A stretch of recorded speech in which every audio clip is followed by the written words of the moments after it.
Je te fais cette vidéo un peu à l'arrache, un peu sous le coup des émotions. Le son sera pas terrible, l'image sera pas terrible, je tourne ça avec mon iPad. J'ai pas du tout envie de commencer à prendre le temps de monter tout mon setup pour faire des belles vidéos. Je viens de vivre un truc et j'ai envie de te le partager parce que je pense que ça peut t'aider. Là où je suis actuellement, là où je réside actuellement, j'ai un bureau à moi, etc. Et ce matin, je me suis levé tôt, j'ai travaillé dur, parce que je suis un entrepreneur qui travaille dur. Tu vois la petite histoire que je me raconte. Et là, juste avant, je sors de mon bureau pour faire une pause 5 minutes. Et je tombe sur Marie, donc ma fiancée, qui me dit Tu sais, j'ai lu pas mal de tes posts ces derniers temps, et tu parles systématiquement des problèmes que les entrepreneurs rencontrent, des difficultés et de choses pas faciles et pas agréables. Et peut-être que si tu leur parlais plus du résultat, plus de la gratitude, plus de la joie, plus du plaisir, tu pourrais plus les aider à passer à l'action et à faire des choses parce qu'ils vont se rendre compte que la suite est vraiment cool. Et elle a précisé ensuite Je sais que c'est dur pour toi actuellement, je sais que tu vis des choses pas faciles, que c'est challengeant, mais peut-être que justement, c'est parce que toi, tu es trop dans le dur, que tu parles que de ça, et que tu as perdu ta capacité à les aider. Et ça m'a mis une grosse claque dans ma gueule, parce que donc ma fiancée me donne une leçon de vie, ça, bon, ça arrive régulièrement, mais alors qu'elle me donne une leçon de marketing, ça c'est plus rare. Et j'ai beaucoup de gratitude pour ça, parce qu'elle était capable de me faire réaliser un truc là, comme ça, en un claquement de doigts, qui est hyper puissant. C'est que je suis en hyper croissance actuellement, j'ai commencé une boîte de zéro au mois de mai, on a généré plusieurs centaines de milliers d'euros déjà depuis le mois de mai, en repartant de zéro, sans produit, sans équipe, sans rien. Je suis parti de zéro, quoi. Et c'était dur et ça me faisait peur. Et je me suis ancré dans un truc de je vais prouver à tout le monde que je peux y arriver tout seul, si je travaille dur, je vais le faire et tout. Et c'est vrai que je l'ai fait, hein, mais non sans difficulté, surtout au niveau émotionnel. Parce que niveau marketing, aujourd'hui, j'ai plus trop de difficultés, niveau business non plus, mais ça ne veut pas dire que je vis pas les mêmes challenges que toi à l'intérieur, en fait. Hein. Moi aussi, j'ai peur, moi aussi, j'ai des moments de syndrome de l'imposteur, moi aussi, j'ai des moments de syndrome du sauveur. Moi aussi, j'ai des moments de doute où je me dis que je vais pas y arriver, que je suis terrifié, que je n'ose pas lancer un truc et tout. Ça m'arrive. Ça m'arrive exactement comme toi. Hein. Ce qui fait que j'ai des résultats plus avancés que les tiens, c'est juste ma capacité en fait à dépasser mes peurs et à y aller quand même. Et ça, je l'ai développé avec les années et surtout avec de l'accompagnement et des coachs. Et en fait, je me suis rendu compte en poursuivant cette réflexion suite à la discussion rapide que j'ai eue avec elle, que j'ai de moins en moins de gratitude pour ce que j'ai, et pourtant ce que j'ai est extraordinaire. Parce que c'est devenu normal pour moi, c'est devenu ma normalité. Et en fait, si tu veux, j'ai vécu après la même chose l'année dernière où j'avais reçu pas mal d'argent d'une de mes sociétés et je m'étais acheté ça. Voilà, je m'étais fait un cadeau, ma Rolex toute neuve, j'en avais rêvé depuis toujours et tout, et je l'ai acheté. Et la première semaine, je me baladais comme ça. Je faisais que de la regarder, elle est trop belle, j'étais trop content, j'arrêtais pas de la regarder. Et en fait, aujourd'hui, je la mets, je la regarde plus, de toute façon, elle est jamais à l'heure et la moitié du temps, elle est posée à côté de mon bureau. Et en fait, ce qu'on se bat si dur pour avoir devient un moment de normalité, on arrête de l'avoir de la gratitude pour ça. Le problème, c'est que ma Rolex ne m'amène aucun challenge en fait dans la vie. Hein. Juste, quand j'ai plus de gratitude, elle est là et c'est dommage. Mais par contre, avoir un business et faire de la croissance, quand tu arrêtes de voir de la gratitude, il te reste tous les challenges. Je gère une équipe, je dois gérer des process, je dois gérer de la croissance. J'ai moi actuellement 15 000 euros de charges mensuelles fixes juste pour que l'entreprise survive. Donc en dessous de 15 000, on perd de l'argent.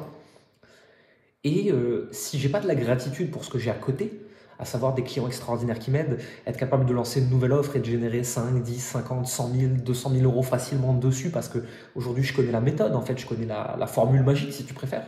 Je connais la checklist pour une offre qui permet de générer plus de 100K.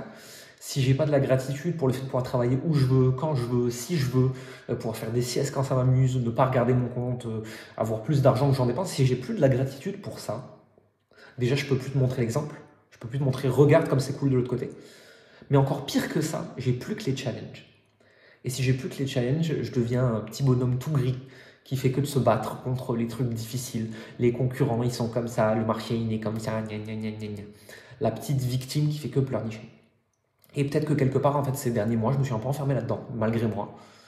Et j'espère que j'ai eu le déclic et que je l'ai internalisé, que je l'ai vécu. C'est hyper inconfortable pour moi de te partager ça parce que j'ai cette image de moi, tu sais, de l'entrepreneur qui travaille dur, qui va fort, qui n'a pas peur de l'adversité. Et de toute façon, si tu n'es pas prêt à défier l'adversité, c'est que tu n'es pas fait pour ça. C'est des conneries, c'est des conneries. C'est l'histoire que je me raconte pour me sentir supérieur aux autres. Je travaille plus dur, donc je suis meilleur. Mais en fait, celui qui travaille moins que moi et qui génère plus que moi, il est meilleur que moi. Hein, et il va falloir l'accepter, Jérémy. Hein.